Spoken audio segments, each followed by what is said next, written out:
hello, nous sommes actuellement le lundi 23 janvier et je commence un tout nouveau vlog spécial Voix Hurlevent puisque hier nous avons reçu, et j'ai déjà commencé bien que pas trop avancé, je suis désolée, la qualité de l'image est pas dingue mais je suis dans le noir, j'attends mon train. Donc une nouvelle épreuve non corrigée édition Hurlevent qui s'appelle le segment de l'Angre Brume de Josepha Juillet. À mon avis enfin je sais pas si c'est un vrai nom ou pas. Voilà, là ce sera pas la couverture officielle. J'ai demandé aux filles parce que j'étais surprise de voir cette couverture là, mais c'est un truc automatiquement généré en fait parce que la couverture du coup n'avait rien à voir avec les couvertures habituelles. C'était assez comique parce que quand j'ai commencé cette nouvelle épreuve non corrigée, j'ai eu un bug et je me suis dit est-ce que j'ai commencé la bonne épreuve non corrigée, parce que c'est pas du tout le style de roman habituel des éditions Hurlevent. Et puis j'ai regardé, je suis ah oui c'est ça, ok bon, plongeons-nous dedans. Et alors c'est surprenant, pourquoi? Parce que c'est pas du tout leur style habituel, dans le sens où ici on allie vraiment du fantastique, mais du fantastique très prenant. Il y a vraiment, c'est très très différent. On est dans une époque qu'on pourrait dire médiévale. J'ai pas encore vraiment trop d'indices là-dessus, il n'y a pas d'année. Je pense que c'est dans un monde qui n'existe même pas, faudrait que je vérifie, mais je pense que ça n'existe même pas. Franchement, il faudrait que je vérifie. Mais du coup, là, pour le moment, on trouve aussi trois personnages différents. On suit Alix, qui est une jeune femme qui s'apprête à être mariée. Là, elle quitte sa demeure et elle va être forcée, elle va devoir partir pour épouser, pour honorer sa famille, etc. Et pour épouser un homme de bonne famille. Sauf qu'au moment où elle va où elle va partir, où elle va se mettre en route pour aller chez sa grand-mère qui va l'accueillir pour qu'elle rencontre son époux, bref, ils vont décider d'emprunter une forêt qui est très légendaire et qui inquiète beaucoup les gens. En général, c'est une forêt où personne ne pénètre. Et on sait qu'il va se passer quelque chose dans cette forêt, ils vont se faire attaquer, on sait pas trop comment, et on va les retrouver en train de courir comme une folle, effrayée, en train de fuir quelque chose. Et puis on va trouver un autre personnage qui s'appelle Célène qui est une dame de compagnie, de bonne famille, qui habite dans un château, je pense que c'est un château, et en fait elle va tomber sur un matin sur un garde qui a été tué.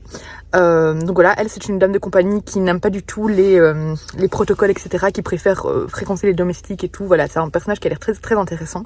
Et le troisième personnage, est-ce que j'ai oublié son nom? Tout à fait, c'est un jeune homme sans nom. Il a un nom mais j'ai oublié, ça me reviendra, bref, qui lui va se découvrir des pouvoirs assez tôt. En fait, il va découvrir qu'il va pouvoir, en fouillant, en fait, il va fuir en gros parce qu'il a commis un larcin. Il va fuir le boucher à qui il a volé de la viande et il va se trouver refuge dans un lieu de culte. Et en fait, c'est à ce moment-là qu'il découvre qu'il a le pouvoir de contrôler la météo, voilà.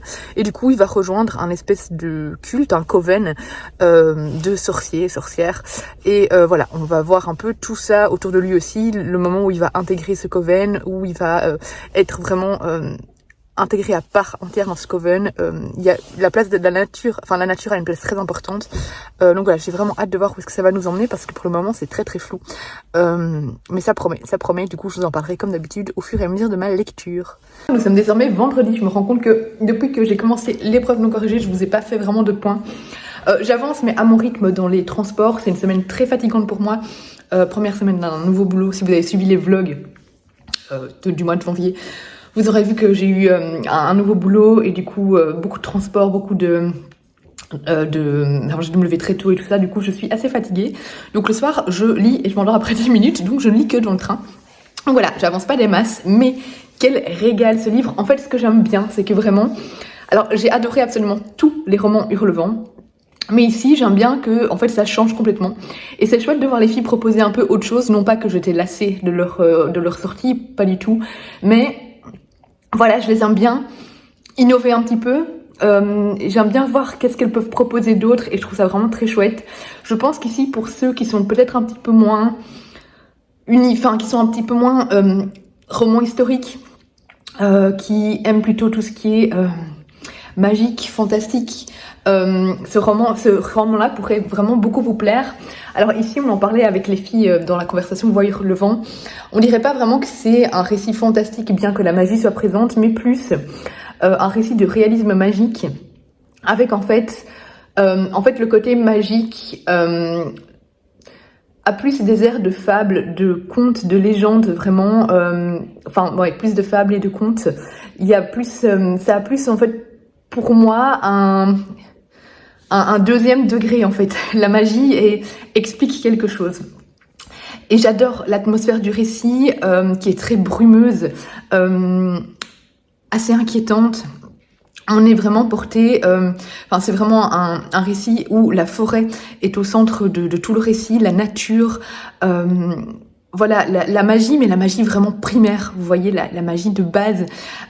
Et j'adore les personnages qui sont tous les trois très intéressants et surtout très intrigants, parce qu'on se demande un petit peu qui sont-ils, qu'est-ce qui va leur arriver, qu'est-ce qui se passe autour de ces personnages. J'ai retrouvé le nom du gars, donc c'était Samson ou Samson, je sais pas comment l'autrice le prononce. Mais voilà, c'est un récit vraiment que j'aime beaucoup. Je pense qu'il me reste... Je crois que je suis à la moitié. Voilà, j'espère le terminer ce week-end. Mais voilà, c'est très innovant et j'aime beaucoup. J'adore vraiment, donc voilà, j'ai hâte de le finir. J'ai hâte de voir vers quoi ça va nous emmener parce que je sais pas du tout. Je sais pas du tout comment ça va finir et c'est ça qui est aussi génial. Hello hello, nous sommes désormais le 1er février. J'ai mis du temps, mais j'ai terminé le serment de l'encre brume et j'ai vraiment beaucoup aimé. Ce que j'ai aimé, c'est que ça change par rapport aux autres romans Hurlevent, mais pas que. Il se démarque en fait par... Alors comme tous les romans Hurlevent, en fait, il y a vraiment cette ambiance qui se démarque. Donc même si ici on a un petit côté fantastique, mais voilà, c'est un côté fantastique qui, comme je vous ai dit, n'est pas spécialement... C'est plus, voilà, comme on avait parlé avec les filles, comme je vous l'ai déjà dit, du réalisme magique, en fait, ici, le fantastique a plus une symbolique, voilà. C'est plus symbolique, je trouve, ici. Mais j'ai beaucoup aimé, donc, du coup, voilà, cette ambiance qu'on retrouve dans tous les romans, ces messages cachés, ces réflexions, tant écologiques que féminines, voilà, il y a vraiment, c'était vraiment génial. J'ai vraiment beaucoup aimé. On se laisse complètement emporter. C'est relativement lent et calme, mais ça n'empêche pas le roman d'être fluide. J'ai mis du temps à lire simplement parce que je lisais dans le train, donc voilà, c'est juste pour ça. Mais du coup, j'entrecoupais par d'autres lectures. J'ai gardé vraiment ma liseuse pour dans le train, mais j'ai vraiment beaucoup aimé. Je dois encore rédiger ma chronique, il va falloir que je le fasse. La plongée un peu la flemme. Mais voilà, franchement, foncez découvrir cette nouveauté. Laissez-vous... N'ayez pas peur du fait qu'il se démarque des autres romans, justement, c'est chouette de changer un petit peu, et vous verrez, c'est juste très chouette. Quand elles avaient dit que c'était thème un peu sorcière, je m'attendais pas du tout à ça, et justement c'est génial, ça a été une très belle surprise. Je pense que je vous en ai assez parlé finalement dans les vues précédentes. Je trouve que le final était juste divin, un final grandiose à la hauteur du roman. Je vous en dirai pas plus évidemment, mais assez surprenant d'ailleurs. Et voilà, j'ai beaucoup aimé et j'ai hâte de vous montrer la bête entre mes mains pour clôturer ce vlog, pour voir à quoi il ressemble, même si j'ai déjà vu la couverture. Mais vraiment, c'est une pépite. Hello, je vous retrouve, je sais plus combien de temps après, parce que je sais plus quand j'ai commencé ce vlog, avec le colis reçu pour... j'ai oublié le titre. L'encre brume. Bref, vous voyez le vlog, du coup, vous savez de quoi je parle. Bref, pour le roman, donc les éditions Hurlevent. Et j'ai un gros trou de mémoire, bref. On va l'ouvrir ensemble. Hop là, je me demande vraiment ce qu'elles ont mis dedans. Ce sera plus des trucs nature, forêt, à mon avis.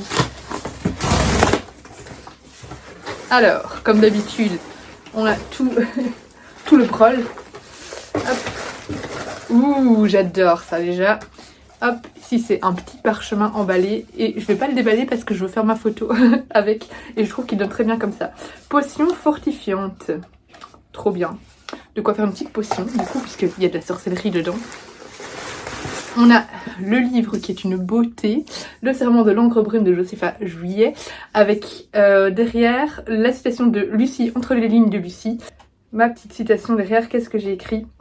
Ce conte envoûtant est une ode à la nature dans sa forme la plus pure. La forêt est omniprésente, vivante, sa faune et sa flore nous offrent une atmosphère inquiétante, brumeuse. Et comme toujours, ah c'est joli, elles ont mis une petite carte à l'avant. Et comme toujours, il est dédicacé par l'autrice. On a le marque-page qui est assorti au roman et une trop belle, si je la tiens à un endroit c'est mieux, trop belle illustration, très fantaisie hein, en fait, très inquiétante, avec des petits personnages. Ici on voit on le voit presque pas, mais voilà, un monsieur sombre avec un loup. Et ici on a 2 jeunes femmes avec des loups aussi. Voilà pour hop, ce qu'il y a dans le livre. Et est-ce qu'il y a encore... Oui. Je crois qu'après ça c'est tout. Oh, oh là là là là, ça a l'air sympa.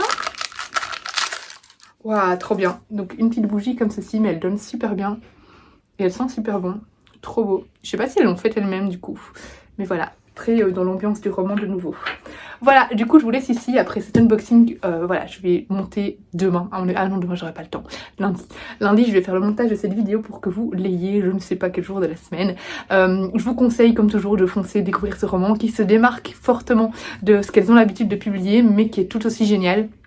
Voilà, il n'y aura pas pour le prochain livre de vlog parce qu'en fait elles ont été trop dans le rush, il y a eu trop de corrections et du coup elles ont pas eu le temps de nous l'envoyer en avant-première pour qu'on lise les ENC. Donc on va recevoir le colis et on va recevoir le livre, voilà, quand il sera sorti. Donc je vous donnerai mon avis, etc. Mais je l'aurai pas lu au moment de recevoir le livre, donc il n'y aura pas de petit vlog comme maintenant, mais voilà, ce n'est que partie remise pour le prochain. Je vous laisse ici, je vous fais des gros bisous et je vous dis à bientôt pour une prochaine vidéo.